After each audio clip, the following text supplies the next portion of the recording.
जय हिंद दोस्तों। आज हम बात करने वाले हैं एक बहुत ही खास कार्ड के बारे में, सीनियर सिटीजन कार्ड। ये क्या है, क्यों इतना ज़रूरी है और ये आपके हक और सम्मान से कैसे जुड़ा है? चलिए आज इसी को अच्छे से समझते हैं। सोचिए, चाहे सरकारी अस्पताल हो, बस का टिकट लेना हो या फिर बैंक में कोई स्कीम, बार बार हर जगह अपनी उम्र साबित करने के लिए डॉक्यूमेंट्स दिखाना कितना बड़ा सरदर्द हो सकता है ना? बस ये कार्ड इसी झंझट को जड़ से खत्म करने के लिए बनाया गया है। तो आज हम क्या क्या जानने वाले हैं? सबसे पहले देखेंगे कि कैसे ये एक कार्ड कई मुसीबतों का हल है। फिर बात करेंगे कि इसे कौन बनवा सकता है और क्या क्या कागजात लगेंगे। उसके बाद इसके जबरदस्त फायदों पर नजर डालेंगे और हाँ, इसे बनवाने का पूरा प्रोसेस भी समझेंगे। और आखिर में ये भी जानेंगे कि ये सिर्फ एक कार्ड नहीं बल्कि सम्मान का प्रतीक कैसे है। तो चलिए सबसे पहले और सबसे जरूरी सवाल से शुरू करते हैं। आखिर ये सीनियर सिटीजन कार्ड है क्या? मतलब जब हमारे पास आधार कार्ड है, वोटर आईडी है, तो फिर इस एक और कार्ड की जरूरत ही क्यों पड़ी? देखिए, ये कार्ड सिर्फ एक और आईडी प्रूफ नहीं है। ये तो राज्य सरकार की तरफ से दिया गया एक पक्का सर्टिफिकेट है जो साफ साफ कहता है, हाँ, ये व्यक्ति 60 साल से ज्यादा उम्र के हैं और उन सभी फायदों के हकदार हैं जो उन्हें मिलने चाहिए। आप इसे उम्र साबित करने के लिए एक तरह की मास्टर की समझ सकते हैं। और मजे की बात यह है कि इस पे सिर्फ नाम पता नहीं होता, इसमें ब्लड ग्रुप और इमरजेंसी कॉन्टैक्ट नंबर जैसी बहुत जरूरी जानकारी भी होती है। इसका मतलब क्या हुआ?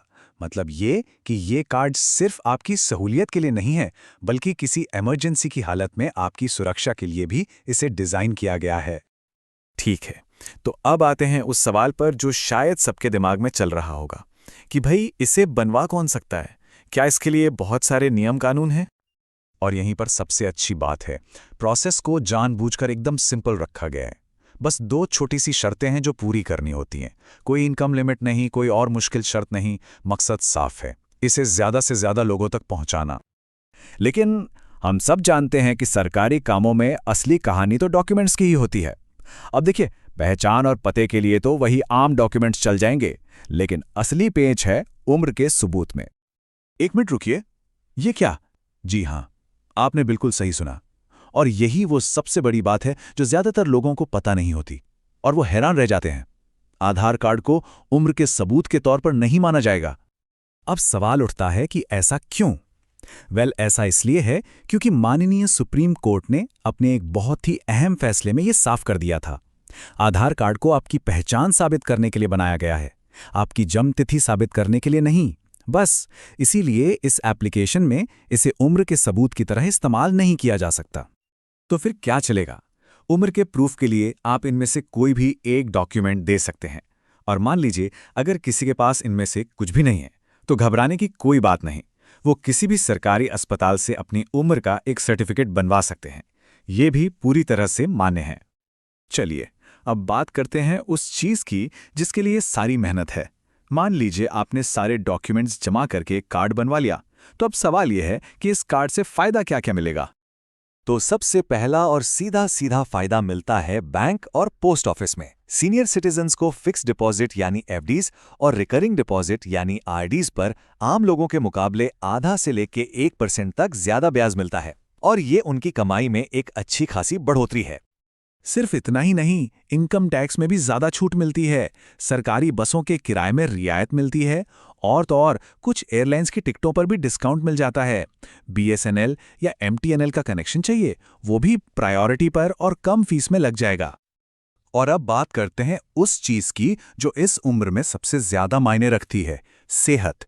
इस कार्ड के जरिए कई प्राइवेट अस्पतालों में मेडिकल बिल पर डिस्काउंट मिलता है और सरकारी अस्पतालों में तो इलाज या तो बिल्कुल मुफ्त या फिर बहुत ही कम रेट पर हो जाता है। और अब मैं आपको बताता हूं इसका वो फायदा जो शायद सबसे पावरफुल है, लेकिन बहुत कम लोगों को इसके बारे में पता है। अगर किसी सीनियर सिटीजन का कोई केस हाई कोर्ट में अटका हुआ है, तो वो इस कार्ड को दिखाकर अपने केस की सुनवाई के लिए प्रायोरिटी डेट की मांग कर सकते हैं। ये इसलिए किया गया है ताकि उन्हें अपनी जिंदगी में ही इंसाफ मिल सके। अच्छा, इतने सारे फायदे जानने के बाद अब उस सवाल पर आते हैं जहां आकर ज्यादातर लोग अटक जाते हैं कि भाई अप्लाई कैसे करना है।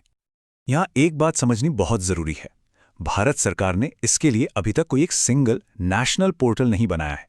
इसका सीधा से मतलब यह है कि हर राज्य का अपना अलग तरीका है, अपना अलग सिस्टम है। तो अप्लाई करने के लिए मोटे तौर पर 2 रास्ते हैं। पहला है ऑनलाइन तरीका। इसके लिए आप गूगल पर बस अपने राज्य का नाम और सीनियर सिटीजन कार्ड अप्लाई लिखकर सर्च कर सकते हैं। और दूसरा है ऑफलाइन तरीका, जो लोग ऑनलाइन नहीं कर सकते उनके लिए। वो नेशनल पोर्टल ऑफ इंडिया की वेबसाइट पर जाकर फॉर्म डाउनलोड कर सकते हैं, उसे भरकर डॉक्यूमेंट्स लगाकर अपने जिले के संबंधित ऑफिस में जमा कर सकते हैं। तो आज की इस पूरी बातचीत से एक बात तो बिल्कुल साफ है, ये जो सीनियर सिटीजन कार्ड है ये सिर्फ प्लास्टिक का एक टुकड़ा या कोई डिस्काउंट कार्ड भर नहीं है। नहीं, ये हमारे समाज की उस सोच का प्रतीक है जो अपने बुजुर्गों को सपोर्ट करना चाहती है, उन्हें इज्जत देना चाहती है। ये उन छोटे बड़े तरीकों का एक कलेक्शन है जिससे हम अपने बड़ों की जिंदगी को थोड़ा और आसान, थोड़ा और सुरक्षित बना सकते हैं। सरकार तो अपनी तरफ से स्कीमें बना रही है, कार्ड भी जारी कर रही है, लेकिन ये पूरी बात एक ज़रूरी सवाल भी खड़ा करती है। क्या एक समाज के तौर पर हम अपनी जिम्मेदारी निभा रहे हैं? क्या हम ये पक्का कर रहे हैं कि हमारे आसपास, हमारे अपने ही परिवार में हर उस बुजुर्ग के पास ये कार्ड हो जिसे इसकी ज़रूरत है? जरा सोचिए, अगर इस कार्ड के साथ साथ समाज का व्यवहार भी जुड़ जाए तो? अगर बस में कोई अपनी सीट सिर्फ नियम की वजह से नहीं बल्कि दिल से सम्मान देकर छोड़े? अगर बैंक का कोई कर्मचारी उनका काम पहले सिर्फ कार्ड देखकर नहीं बल्कि उनकी उम्र का लिहाज करके करे, तो इस कार्ड की ताकत 1000 गुना बढ़ जाएगी और हमारे बुजुर्ग इसी सम्मान के हकदार हैं। ऐसी ही और जानकारी के लिए सब्सक्राइब कीजिए ऑल कैन स्टडी को। Thank you. चलिए अब अगले टॉपिक पर मिलते हैं।